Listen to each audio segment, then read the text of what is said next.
Salut, c'est dans la poche. On commence l'émission avec un bon chocolat chaud. La journée va être chargée. On vous emmène au Noël de Péri-Daiza.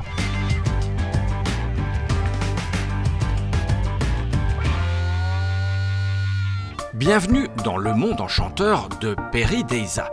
Ici, les pans font leur shopping de Noël, les dromadaires bossent, les ibis traversent au rouge et les agents provinciaux prennent leur mercredi après-midi. On est invité par la province pour passer une journée en famille. Ça se passe bien? Très bien. Vous venez de loin comme ça? On vient d'Arken. Et vous allez où? Oh ben ici on va partir pour un grand safari. Avant d'entamer notre balade, on prend un petit peu de quoi, un peu d'énergie pour pouvoir faire le grand tour et rester jusqu'aux illuminations. Allez, nous aussi, on va prendre un bon bol d'énergie. Qu'est-ce qu'il y a dedans? Du whisky, du sirop d'érable et du vin. Et oui, à Péri-Daiza, on alterne le chaud et le froid. Alors dis-moi Nils, comment ça se passe? Ça va bien. Pas trop de gamelles? Quand même, hein, si. T'avais déjà patiné avant? Non. Allez, monte-nous un peu. Pas possible de patiner avec une poussette? Impossible, impossible. Enfin on profite quand même du bon temps, hein. Voilà. Qu'est-ce que vous allez encore faire là? Bon, on va essayer d'aller voir côté asiatique. Allez, va pour le côté asiatique. Qu'est-ce que vous venez de voir là? Mais on vient de voir les pandas de Péri-Daiza, les jumeaux. Ils sont noirs et blancs. Ils sont petits. Et qu'est-ce qu'ils font? Ils mangent, ils dorment, ils jouent. Comme toi finalement. Oui. La poussette est vide, qu'est-ce que vous avez fait de l'enfant? L'ours l'a mangé? Oui, c'est vrai. Non, en fait, elle est là, elle s'amuse très bien. Et est-ce que les parents s'amusent autant? Autant. Ah oui, moi je suis émerveillée. Je suis très contente. Qu'est-ce que vous avez déjà vu là jusqu'à présent? Pour le moment, on a fait... Les voitures. J'ai vu un petit nounours et un nounours. Les lions, parce que je fais du signe de lion, donc forcément ça ça m'attire. Des loutres qui va dans l'eau. Elle sait nager, toi tu sais nager? Avec des bouées. Et la loutre, elle avait pas de bouée? Elle en a pas. Et on a essayé d'apercevoir le loup. Vous l'avez vu? Oui, il fait sa petite sieste. Pas besoin de partir en vacances, on a de tout sur place.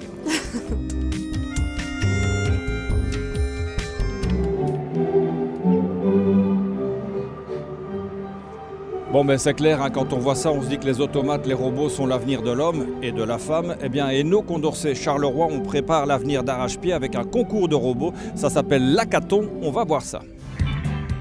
On connaissait déjà le marathon, le téléthon, voici l'hackathon. On découvre tout de suite ce qui se cache derrière ces 9 lettres. Je leur ai préparé un défi technique. On vient de leur expliquer ce qu'ils devaient faire et maintenant ils ont montre en main moins de 2 heures pour arriver à le résoudre. Programmer ce robot de sorte à ce que quand il arrive à une certaine distance d'un obstacle, il puisse s'arrêter précisément à la distance qu'on lui a définie, quoi. Travailler ensemble durant un temps déterminé sur des projets informatiques collaboratifs, ça paraît très simple, et pourtant. Ça a l'air ridicule, mais au final c'est très compliqué. C'est pas trop ce qu'on veut faire en fait, hein? Non, j'ai pas peur. Ils ne s'en rendent pas encore compte là maintenant, mais ils verront dans le courant des 2 heures que ça fait appel à plein de compétences qu'ils ont vues dans plein d'autres cours. Donc il y a l'équivalent de 5 autres cours qu'ils ont eu en électroméca. Donner des instructions, peut-être si la distance entre l'obstacle est trop grande, il faut avancer. Si c'est trop petit, il faut plutôt reculer. Et si c'est à la distance normale, il faut s'arrêter. On est là pour gagner. Hein. Je sais que j'ai les compétences pour relever ce défi. J'ai l'impression qu'ici on est chez les intellos, là vous avez trouvé? Pas encore, mais on y travaille. Le but c'est d'avoir une solution technique, forcément on va encourager la plus performante. On a reparti des tâches pour que ça aille un peu plus vite, pour gagner un peu en temps. En fait.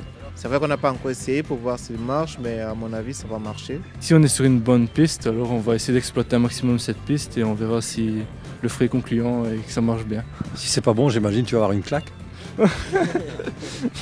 Non mais on va trouver. C'est assez utile parce que ça leur permet de les confronter à des problématiques qu'ils n'ont encore jamais dû faire face. Tout le monde va bon train, il y a des neurones qui s'activent et les liens commencent à se faire, donc c'est intéressant. Pour notre projet, on a travaillé jusqu'à 4h du matin pour pouvoir le finir parce qu'on aime bien, quoi. Le temps passe et les taux se resserrent, il faut bientôt conclure.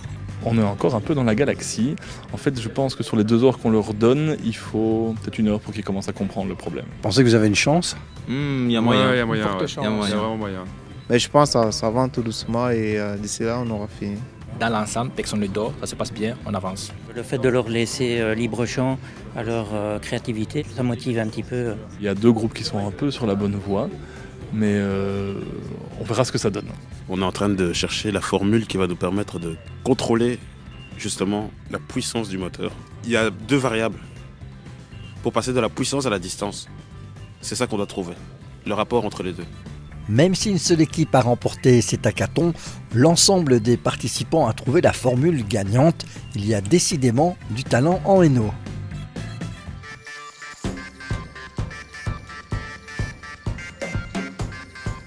Il n'y a rien à faire, hein. La déco ça fait tout, y compris pour la table de Noël. Je vous propose justement d'aller suivre des cours d'art floral à Binche. Allez, on y va. Yeah.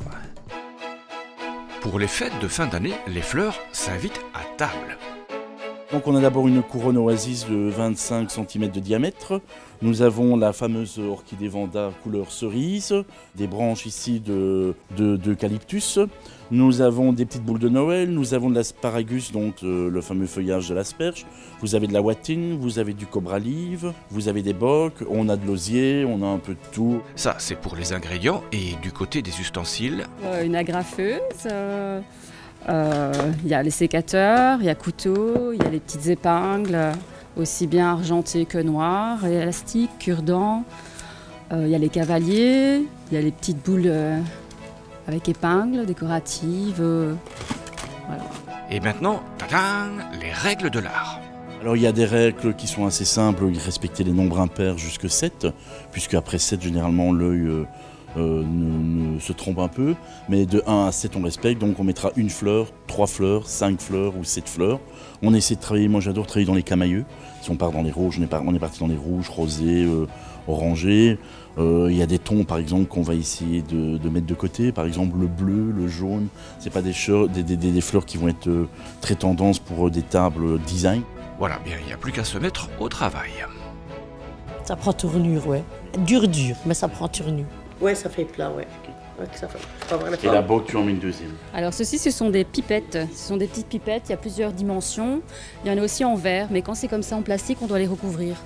Parce que c'est pas très joli à voir en fait. Et dedans, il y a de l'eau, quoi. Voilà, donc dedans on met de l'eau bien sûr, comme ce sont des vraies fleurs, pour que ça tienne plus longtemps. Ça n'est pas un petit shot pour boire, hein? Ah non, non, du tout. Ça, c'est votre arme secrète? C'est surtout très délicat à manipuler parce que quand on en a sur les doigts, la colle ça brûle très très fort. Et oui, les fleurs c'est comme la cuisine, parfois ça brûle, parfois ça pique aussi. Au départ, je ne suis pas très manuelle, j'ai du mal, surtout quand il y a beaucoup de bricolage comme ça à faire. Je pense que je serai dans les dernières. Vous avez jusqu'au 24 décembre, ceci dit. Oui, oui, j'ai le temps.